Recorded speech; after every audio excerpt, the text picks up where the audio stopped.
Okay, I'm out of ideas for what to talk about.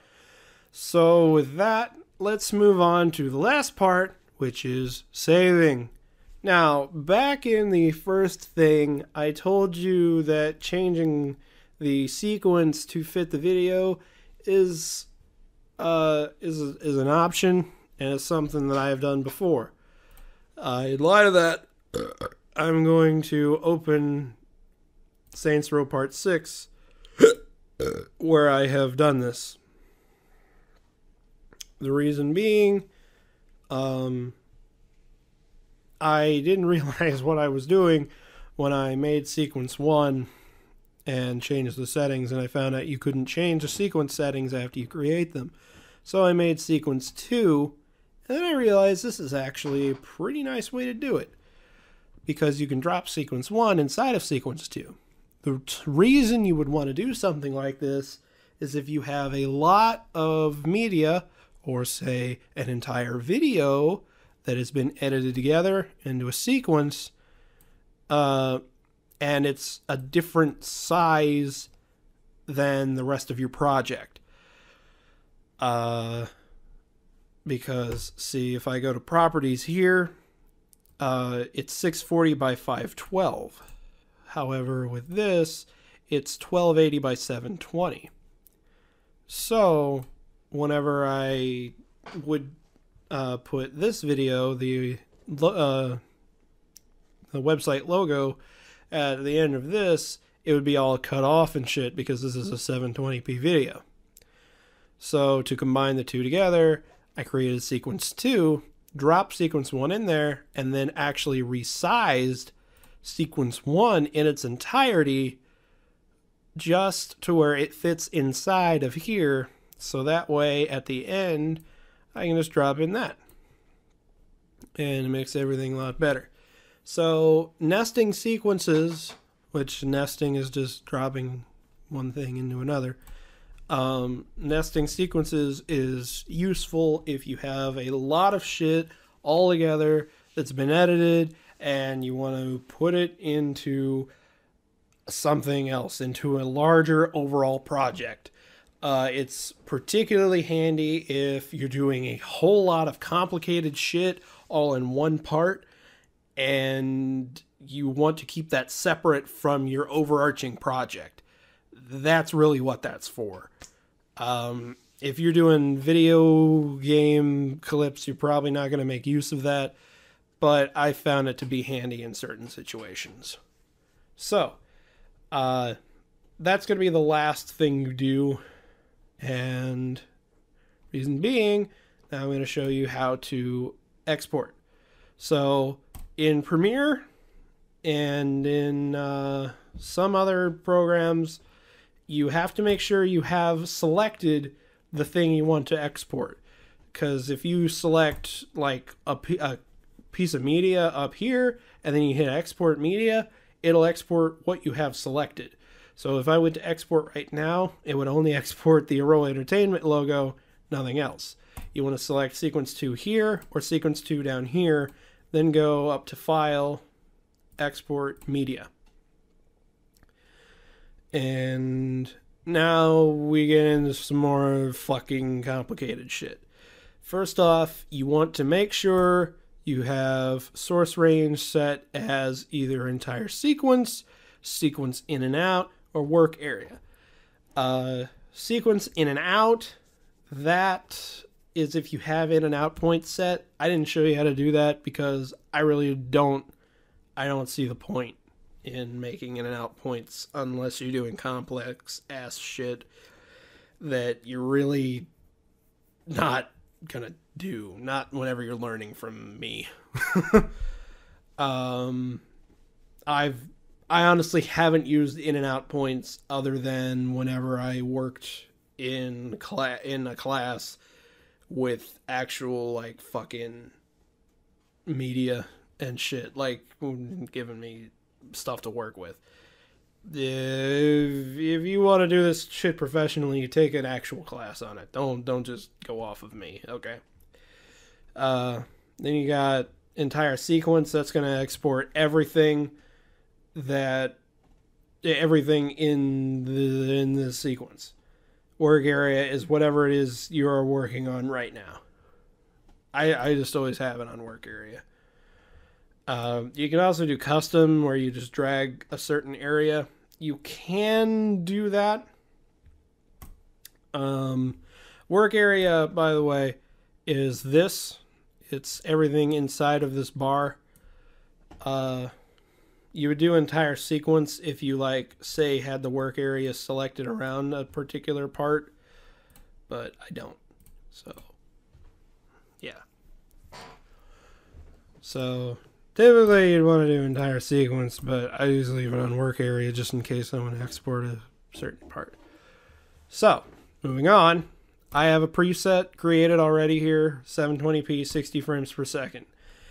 There's a weird quirk, and I don't know if it's Premiere's fault or if it's just something else I don't understand, but you can't export anything below 720p at 60 frames per second. If you move it any lower, you get a fucking weird error thing, and it's like, you can't fucking do that. Invalid frame size for this level. Lower video bounds frame rate or increase the profile level and try again. And it's not happy. Which means that if you're recording in or exporting a square video, a 4:3 video, you can't export at 60 frames per second. So everything's going to look weird if you record it at 60 frames per second and then you export at 30 frames per second. Do not do that. At least I would recommend against doing that. Otherwise, you also can't export at with progressive scan at that resolution. So, which would be typically like 480p, which I think is, if I go down, yeah, 480p. If you try to export at 480p, you can't export at 60 frames per second. Looks like you can do progressive, though. Huh. Wouldn't let me do that once. Oh, I don't know what I'm talking about, apparently. But yeah. Audio shit is simplest to go over. Just do AAC. 44,100. You can also do 48,000. Once again, it doesn't really matter. 32,000 is a little low for my tastes, but it really doesn't matter all that much. Bitrate, you can set this higher if you want.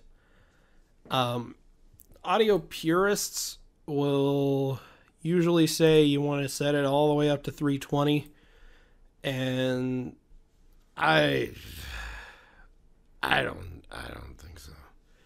128 is my go-to. All the MP3s that I ever make are at 128.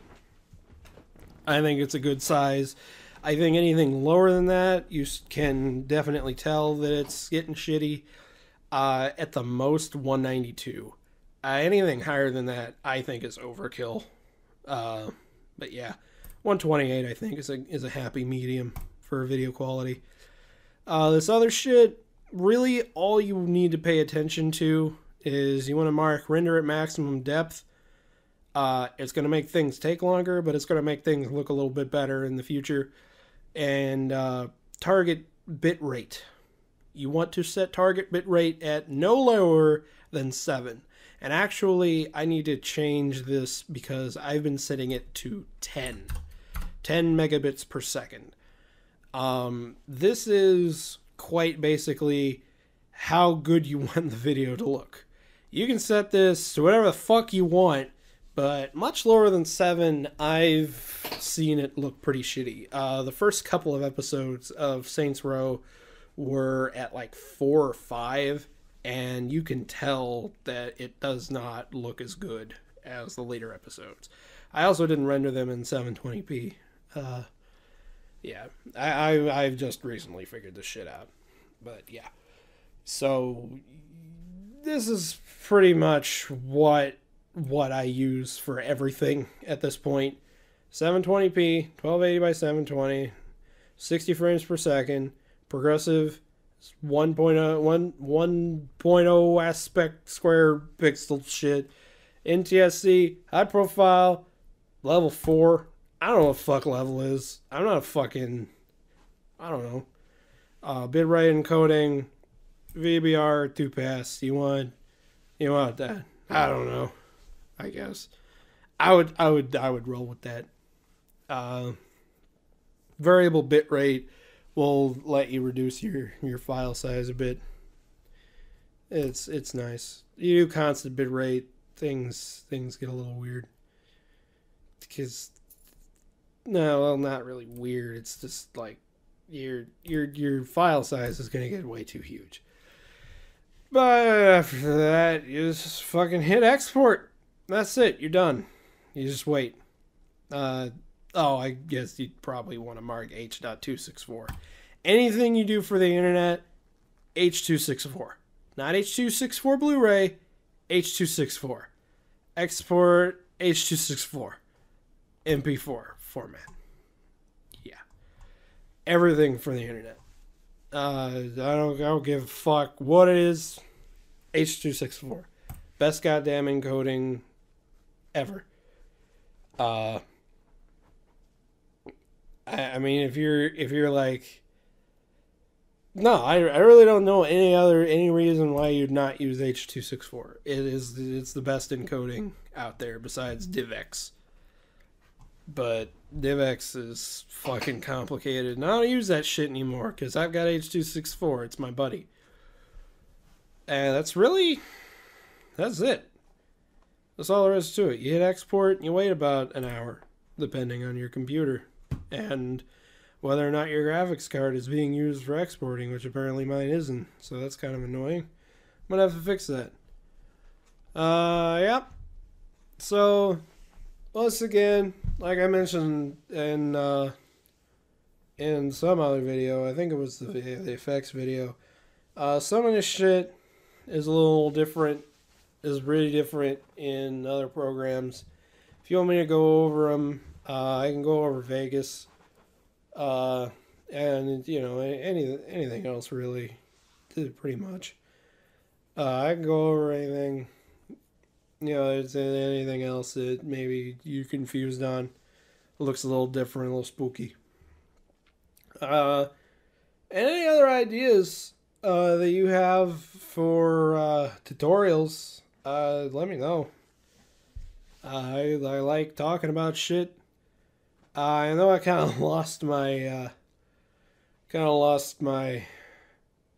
mojo after the first couple of videos, but it's 6 in the morning and I'm tired now. So, yeah. Just yeah. Let me know if there's anything else you want to know about. I got FL Studio, I got XSplit, I got Fraps. I can tell you how to record games good. I can tell you how to do anything I do. I'm always willing to teach people how to do stuff. Yep. So, thanks. Thanks if you watched all this. Whatever.